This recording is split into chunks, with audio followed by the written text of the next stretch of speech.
Telugu మ్యాట్రిమోనీకి thanks చెప్పాలి. 26 ఏళ్ల క్రితం ఇదే తెలుగు మ్యాట్రిమోనీ ద్వారానే వేళమ్మకి పెళ్లి చేశాం. పెళ్ళంటేనే తెలుగు మ్యాట్రిమోనీనే. అప్పుల్లో ఎప్పటికప్పుడు సరికొత్త రికార్డు సృష్టిస్తున్నారు సీఎం చంద్రబాబు.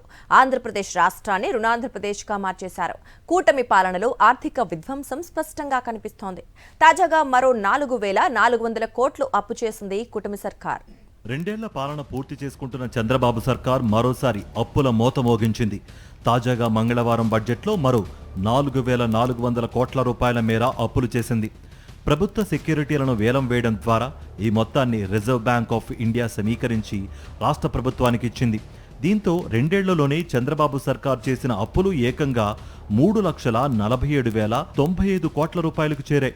ఇందులో బడ్జెట్ అప్పులే 1,86,904 కోట్ల రూపాయలు కాగా, వివిధ ప్రభుత్వ రంగ సంస్థల ద్వారా ప్రభుత్వ గ్యారంటీతో చేసిన అప్పులు 1,12,804 కోట్ల రూపాయల వరకు ఉన్నాయి.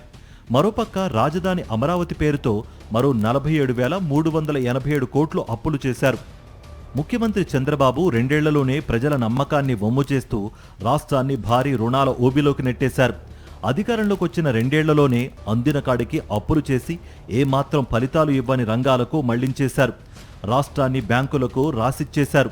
మరోపక్క ప్రభుత్వ ఆస్తులతో పాటు ఏకంగా ఖజానాని తాకట్టు పెట్టేశారు. సంపద సృష్టించకపోగా అసమర్థ పాలనతో రాష్ట్రాన్ని ఆర్థిక విధ్వంసం దిశగా నెడుతున్నారు. గతంలో ఏ ప్రభుత్వాలు చేయని విధంగా బడ్జెట్ లోపల, బడ్జెట్ బయట అమరావతి పేరుతో భారీగా అప్పులు చేశారు. ఇన్ని అప్పులు చేసినా సూపర్ 6లు అమలు చేయలేదు. సంక్షేమం మాట లేదు. యువతకు ఉద్యోగాలు ఇవ్వలేదు. ప్రజల ఆదాయాన్ని, రాష్ట్ర రాబడులను పెంచే దిశగా చర్యలు శూన్యం. ఇవేమీ చేయకపోగా దారుణమైన అప్పులతో ముంచేశారు.